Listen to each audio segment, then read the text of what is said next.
Hello students, welcome to my YouTube channel. Next topic करते हैं अपना निकल कैडमियम सेल या निकल कैडमियम बैटरी। ये भी हमारी क्या है, सेकेंडरी टाइप ऑफ सेल है। ये भी हमारी चार्जेबल सेल है। बस ये क्या है, हमारी एक ड्राई सेल है। इसमें हमारा लिक्विड यूज़ नहीं होगा।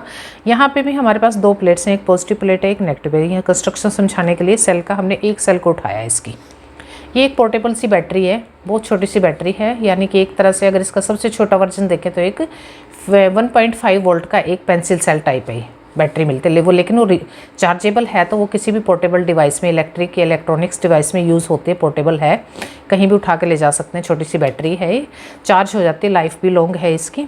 तो इसकी कंस्ट्रक्शन समझने के लिए हमने क्या दिया है, यहाँ पे इसके एक सेल को उठा लिया है। अगर हमें वोल्टेज ज़्यादा रिक्वायर्ड है तो 1.5 वोल्ट इसके एक सेल की EMF है, तो मल्टीपल सेल्स को कनेक्ट करके अपने रिक्वायरमेंट को पूरा कर सकते हैं। अब इसके एक सेल में हमारे के एक पॉजिटिव प्लेट है, एक हमारी नेगेटिव प्लेट है। जो हमारी नेगेटिव प्लेट है वो कैडमियम से बनी हुई है, जो हमारी पॉजिटिव प्लेट है वो निकल। अब इसका नाम है कि निकल और कैडमियम। निकल कैडमियम क्या है, दोनों के दोनों मेटल्स हैं। इन मेटल्स पे हमारे क्या है, इसने अब निकल से तो हमारा क्या बना है, पॉजिटिव टर्मिनल को हमने किस से बनाया हुआ है, निकल से। यानी कि निकल कोटेड एक स्टील की कवरिंग है। सेल जब आपकी इसकी इमेज में आप देख रहे हैं ना, जो एक पोर्टेबल सा पेंसिल सेल, जो बाहर स्टील का एक केस सा दिखता है आपको मेटल का, उसके इनसाइड में स्टील का है, वो उस पर कोटिंग हमने किसकी हुई है, निकल मेटल की, निकल की कोटिंग हुई होती है। ऐसा दूसरी प्लेट है हमारी किसकी, कैडमियम की बनी हुई।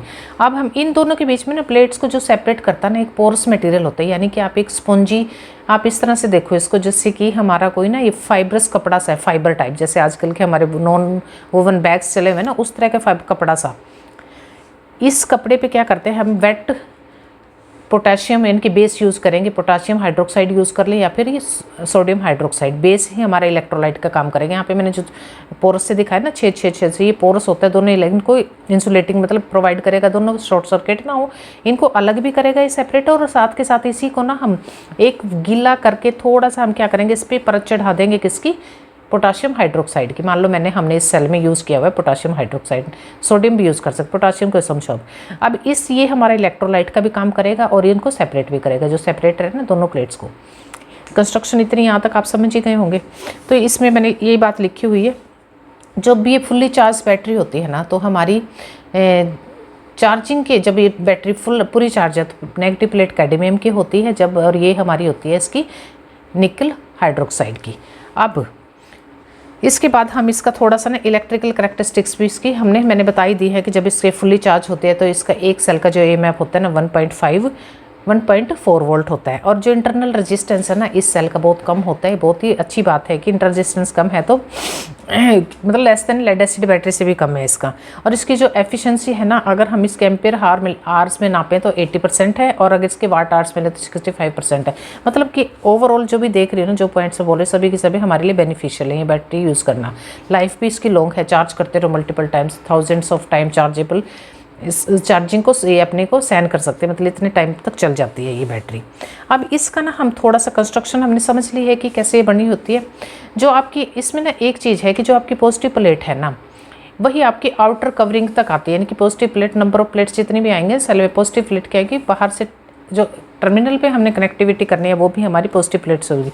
जो इसकी एक्सट्रीम प्लेट है वो भी positive, which is electrically connected to the container से भी वही कनेक्ट होगी पॉजिटिव प्लेट, जो कि निकल से बनी हुई है। तभी इसका नाम क्या है, निकल कैडमियम बैटरी है। निकल ही हमारी क्या करेगी, एक्सटर्नली भी कनेक्टेड रहेगी किससे, कंटेनर के साथ। अब इसी सेल को हमने कैसे समझना है, इसकी समझनी है हमने अब वर्किंग। अब इसकी वर्किंग के लिए मैंने ये क्या उठाया है, ये हमारे पास ये सेल है, ये मेरा एनोड है यानी कि पॉजिटिव प्लेट है, ये है हमारा कैथोड है जो कि नेगेटिव प्लेट है। इस टाइम ना हमारी बैटरी पूरी चार्ज है, फुल्ली चार्ज बैटरी है। फुल्ली चार्ज में हमारी नेगेटिव प्लेट कैडमियम है, तो पॉजिटिव प्लेट क्या है, निकल है, सॉरी सोडियम तो हमारा इलेक्ट्रोलाइट है, NiOH4 की है बनी हुई है। अब इलेक्ट्रोलाइट कौन सा है हमारा, ये जो सेपरेटर है ना पोरस, ये कपड़ा सा जो हमारा एक क्या लगाएं, कपड़ा ही यूज़ कर सकते थे पहले, तो कपड़े से बनती थी जब शुरू में बैटरी बनी थी। तो इनके सेपरेटर को ना एक कपड़े को ही पोरस उसमें छेद से करके उसी पे हमारा इलेक्ट्रोलाइट माउंट करके उसी को सेपरेटर का काम करते। तो फिर इनको ना पेंसिल सेल बना ले। मान लो मैंने ये 2 कागज़ ले लिए हैं, ये मेरा क्या है, पॉजिटिव प्लेट है, ये सेपरेटर है बीच में, इसके पीछे से फिर मैंने एक और प्लेट लगा दी, ये मेरी क्या है, नेगेटिव प्लेट है। अब इन तीनों प्लेट्स को मैंने क्या करना है, सेल की फॉर्म देनी है। तो सेल की फॉर्म देंगे तो इतना हाई प्रेशर डाल के इन सब को क्या कर देते हैं, ऐसे रोल कर देंगे तो ये क्या करेगा, एक सेल की शेप ले लेता है, पूरा माउंट हो जाएगा इस पर। अब ये चीज़ इसमें क्या ये इतना समझ के कैसे पेंसिल सेल बनता है। सेल ये एक तरह से जब बड़ी बैटरी चाहिए होती है तो मल्टीपल सेल जुड़ते हैं तो उसका साइज़ थोड़ा बड़ा हो जाता है। जो इनिशियल इसके सिंगल सेल जो बैटरी है ना, ये पेंसिल सेल ही समझे इसको। अब चलो इसमें ना हमने केमिकल रिएक्शन देखनी है। केमिकल रिएक्शन क्या होती है, जैसे हमारे पास ये इसमें इलेक्ट्रोलाइट यहाँ पे क्या है, बेस है, यानी कि पोटाशियम हाइड्रोक्साइड है। अब पोटाशियम हाइड्रोक्साइड जैसे हमारा चार्जिंग, अब हमने क्या करना है, लोड कनेक्ट कर दिया, इसमें डिस्चार्जिंग शुरू हो गई। जैसे डिस्चार्ज करेंगे लोड के अक्रॉस, बैटरी स्विच ऑन हो गया, बैटरी ने काम करना शुरू कर दिया, तो ये हमारा डिसएसोसिएट हो जाते हैं, पोटाशियम में टूट जाएगा ये, और हाइड्रोक्साइड में, हाइड्रोक्साइल आयंस में टूट जाता है OH। अब हाइड्रोक्साइल आयंस तो हमारे नेगेटिव प्लेट की तरफ मूव करेंगे, और पोटाशियम यानी कि के हमारा पॉजिटिव यानी कि एनोड की तरफ मूव करता है। जैसे यहाँ पे ये इसकी तरफ मूव करता है तो इलेक्ट्रॉन्स की मूवमेंट शुरू हो जाती है यहाँ से यहाँ तक, जैसे लेड एसिड बैटरी में हुआ था।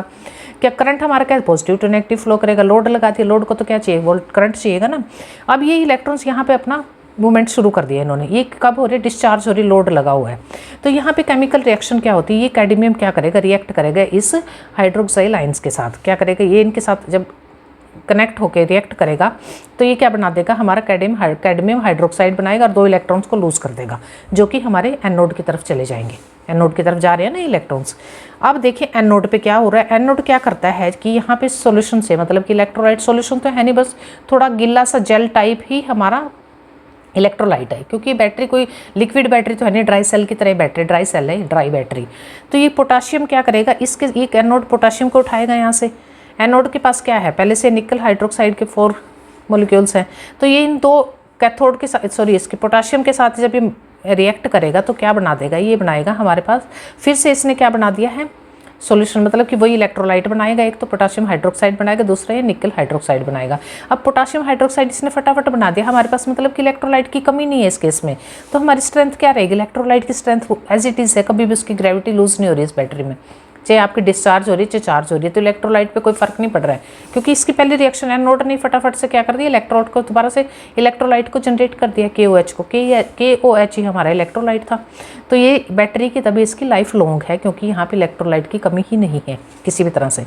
अब इसकी देखिए यहाँ पे लिखी भी है मैंने लाइन, जो स्ट्रेंथ है ना, strength of the electrolyte remains the same, चाहे आपकी चार्ज हो रही है चाहे डिस्चार्ज हो रही है बैटरी, इलेक्ट्रोलाइट पे कोई फर्क नहीं पड़ना। अब डिस्चार्जिंग हो रही है, अब हमने क्या करना है, मान लो हमारी बैटरी क्या होगी, अब फुली डिस्चार्ज हो रही है। फुली डिस्चार्ज मीन्स एक टाइम के बाद क्या, फुली डिस्चार्ज कैसे पता चलेगा, वो इस तरह से पता चलेगा कि जितने भी इलेक्ट्रॉन्स हमारे कैथोड प्लेट पे थे ना, जो इलेक्ट्रॉन सारे के सारे कहाँ डिपॉजिट हो जाएंगे, आपके एनोड पे। तो एनोड तो कैथोड की तरह, यानी कि ये तो हो जाएगा नेगेटिव और ये हो जाएगा पॉजिटिव, और वहाँ पे हमारे पे करंट का फ्लो क्या हो जाएगा, अब डिक्रीज हो जाएगा, मतलब फॉल्स डाउन हो जाएगा, जितना हमें वैल्यू चाहिए थी उससे नीचे। तो हमें पता चलेगा अब हमारी बैटरी चार्ज होने के मुकाम पे है। तो अब चार्जिंग में क्या हो रहा है, जैसे मैंने छोटा छोटा दिखाया है ना, कि जो एनोड है ना ये टोटली हमारा नेगेटिव हो चुका है, और कैथोड क्या है, टोटली पॉजिटिव, क्योंकि सारे के सारे लोड के अक्रॉस जब इलेक्ट्रॉन्स का मूवमेंट होता है, करंट का फ्लो क्या था, उसके अपोजिट था। तो सभी के सभी डिपॉजिट इलेक्ट्रॉन्स कहाँ मूव कर चुके हैं, एनोड की तरफ। अब यहाँ पे इलेक्ट्रोलाइट में क्या होगा, अब यहाँ पे जो की है ना, वो तो मूव करेगा। जैसे हमने DC मेंस पे स्विच को लगा दिया है अपनी चार्जिंग के लिए सेल को, तो कैथोड तो जाएगा, पोटाशियम तो जाएगा कैथोड के पास, और हाइड्रोक्साइल आयन जाएंगे एनोड के पास, फिर वही प्रोसेस होगी। अब यहाँ पे किस तरह से एनोड पे क्या रिएक्शन होगी वो देख लेते हैं। सबसे पहले एनोड पे रिएक्शन क्या होगी, निकल ऑक्साइड हमारे पास, ये अब दोनों प्लेट्स किस चीज़ की बन चुकी थी, देखिए ऊपर की रिएक्शन जब हमारी पूरी डिस्चार्ज हो रही, ये हमारी कैडमियम ऑक्साइड बन चुकी थी, एनोड हमारा बन चुका था निकल ऑक्साइड, और उसने दोबारा से इलेक्ट्रोलाइट भी जनरेट कर दिया था। ठीक है, इलेक्ट्रोलाइट ने इलेक्ट्रोलाइट का काम करके फिर से वो तो अपना वही काम करेगा ना जो कर ही रहा था डिस्चार्जिंग में। अभी देखिए यहाँ पे दोनों प्लेट्स हमारी, अब कैडमियम नहीं है, ऐसे हमारा कैथोड क्या है, कैडमियम ऑक्साइड और निकल ऑक्साइड, ये है हमारा एनोड।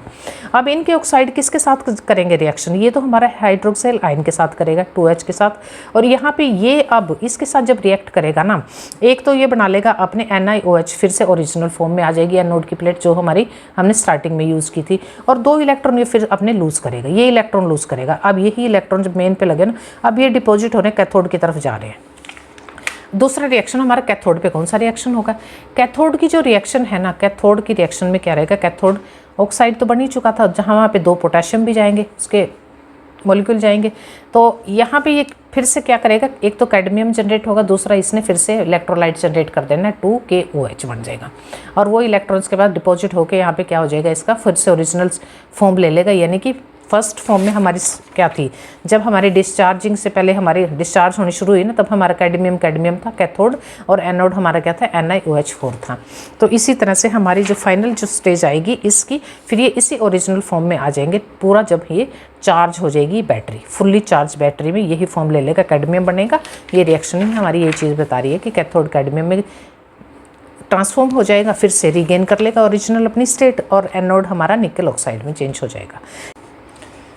अच्छा जी, चलो अब अपनी करते हैं एप्लीकेशंस देख लेते हैं। निकल कैडमियम बैटरी कहाँ कहाँ अप्लाई होती है, कहाँ कहाँ यूज़ होती है। सबसे पहले तो जितनी भी हमारी कोडलेस इलेक्ट्रिकल डिवाइसेस है ना, छोटे छोटे, उनमें सब में यूज़ होती है, चाहे आपके टॉयज़ हों, जैसे कि हमारे इलेक्ट्रिक कोडलेस शेविंग मशीन होती है, शेविंग करने के लिए शेवर्स में यूज़ होती है। जितने इलेक्ट्रिकल टॉयज़ हैं, इलेक्ट्रॉनिक्स इलेक्ट्रिक टॉयज़ जो कि बैटरी ऑपरेटेड होते हैं, वहाँ पर भी ये पोर्टेबल निकल कैडमियम बैटरी यूज़ होती है।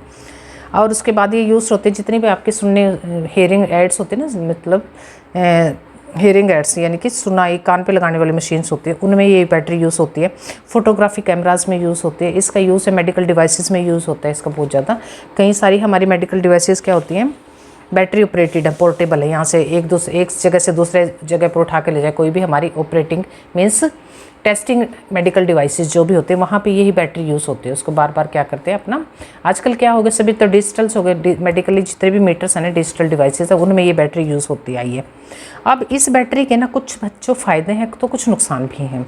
अब इस बैटरी का एक फ़ायदा तो क्या है कि हमें बार बार, आप देखो, एक पेंसिल, एक ड्राई सेल खरीदते हो, प्राइमरी सेल, जब वो यूज़ एंड थ्रो है, जब तक उसमें हमारे पास एनर्जी स्टोर्ड है, यूज़ कर लिया, उसके बाद उसका कोई यूज़ नहीं होता। वो एक हमारे क्या होता है, इको फ्रेंडली भी नहीं हो पाता, बार बार हम उसको क्या करते हैं, फेंक ही देते हैं, जो कि एनवायरमेंटल डेंजरस थिंग हो जाती है एनवायरमेंट के लिए, हमारी हेल्थ के लिए भी। अब इस बैटरी का सबसे बड़ा फ़ायदा तो ये है कि इसने रिप्लेस, इसको पोर्टेबल ही उसी की तरह है, आपकी पेंसिल सेल की तरह, लेकिन यहाँ पे क्या हो रहा है कि इसको बार बार आप रिचार्ज करके यूज़ कर सकते हैं, फेंक यूज एंड थ्रो नहीं है ये बैटरी, कितनी भी लंबे टाइम तक आप अपनी रिक्वायरमेंट के अकॉर्डिंग इसको यूज़ कर सकते हो। यानी कि अब इसमें हमारा दूसरा पॉइंट क्या है कि इसकी जो एडवांटेजेस हैं वो देख लेते हैं। हाँ, एडवांटेजेस में क्या है, सबसे पहले तो इसकी लाइफ लॉन्ग है, 10 से 15 साल तक आराम से यूज़ कर सकते हो आप, क्योंकि इलेक्ट्रोलाइट की एनर्जी पे ना, स्पेसिफिक ग्रेविटी पे कोई फ़र्क नहीं पड़ता है, वो स्टेबल रहती है। आपका किसी भी कंडीशन में इसको स्टोर करके रखो। हाँ, इस बैटरी को एक कंडीशन में आप स्टोर करके नहीं, यानी कि इसकी स्टोरेज क्या है, अबव 65 डिग्री टेम्परेचर पे ये थोड़ा सा खतरनाक हो जाती है बैटरी। अब ये इसकी जो साइकिलिंग है ना, कितनी बार इसको बार बार आप यूज़ कर सकते हो, चार्ज रिचार्ज कितनी बार, यानी कि मोर देन 1000 साइकिल्स झेल जाती है चार्जिंग के, कोई फ़र्क नहीं पड़ता, बैटरी की लाइफ लॉन्ग है। अब यहाँ पे इसकी ना डिसएडवांटेजेस क्या है कि जो आपकी नॉर्मल ड्राई सेल है ना, प्राइमरी सेल, उससे थोड़ा महंगी पड़ती है ये, उससे मान के चलो 5 से 10 गुना ज़्यादा महंगी। अगर वो 5 रुपये की है तो ये मतलब कि एक पेंसिल सेल इसका 60 रुपये का आएगा। ये मिनिमम वैल्यू एक बता रही हूँ, 10 गुना तक ज़्यादा कॉस्ट पड़ती है इसकी। अब जितने भी आपको बड़ी बैटरी यूज़ करनी है तो नंबर ऑफ़ सेल्स जितने भी आपके इंक्रीज, उसी हिसाब से इसकी कॉस्ट भी इंक्रीज़ कर जाती है। दूसरा, ये क्या करते हैं, हाई वोल्टेज को अटेन कर लेते हैं, जो इनकी अगर आपको ज़्यादा वोल्टेज चाहिए तो आप ज़्यादा सेल्स को कनेक्ट कर लो, कनेक्ट करेंगे, मतलब इसके डिसएडवांटेज में लगा दिया हमने पॉइंट कि ज़्यादा सेल कनेक्ट करेंगे तो ज़्यादा महंगी हमें ये पड़ेगी बैटरी। दूसरा, इसकी self discharge rate is high. इसका क्या मतलब है, कई बार ये क्या होता है कि आपने कोई लोड भी कनेक्ट नहीं किया, ये रखी रखी डिस्चार्ज हो जाती है, होती रहती है ये बैटरी, अगर इसका हैंडल विद केयर ना हो, मतलब टेम्परेचर इसका इस तरह से रखती है आपने कहीं भी, और ये अपने आप ही, वैसे तो नॉर्मल टेम्परेचर पे कई बार ये अपने आप से डिस्चार्ज होती रहती है विदाउट कनेक्टिंग द लोड। दूसरा क्या होता है, इसकी एक खतरनाक बात क्या है, सबसे खतरनाक क्या है, निकल और कैडमियम दोनों हमारे ना क्या होते हैं, टॉक्सिक मटेरियल में आते हैं। निकल से भी ज़्यादा खतरनाक हमारा कैडमियम होता है, कैडमियम हमारे हेल्थ के लिए हार्मफुल हो जाता है, और ये इको फ्रेंडली नहीं होती है बैटरी। तो इस बैटरी को रिप्लेस, वैसे तो ये बैटरी अभी भी यूज़ में हो रही है, तो मोस्ट ऑफ द टॉयज़ में, most of the electronic devices में इसको रिप्लेस किया है आपकी सिल्वर ऑक्साइड बैटरी ने। वो हम करेंगे अपनी नेक्स्ट वीडियो में। अब ये वीडियो आप अच्छे से समझ लेना, कोई भी मुश्किल नहीं है, सब की ना वर्किंग और केमिकल जो रिएक्शंस है ना, मतलब वर्किंग में आगे ना केमिकल रिएक्शन, चाहे आपकी लेड एसिड बैटरी हो, चाहे आपकी निकल कैडमियम बैटरी हो, एक फंडामेंटल आपने एक का समझ लिया ना तो दोनों का समझ आ जाएगा। सभी बैटरीज में वही काम होता है, ये इलेक्ट्रॉन्स की मूवमेंट इधर से उधर, इधर से डिस्चार्जिंग में आपका इलेक्ट्रॉन दूसरी साइड जाते हैं, चार्जिंग में वो दूसरी प्लेट पे डिपॉजिट होने शुरू हो जाते हैं। ठीक है, थैंक यू वेरी मच।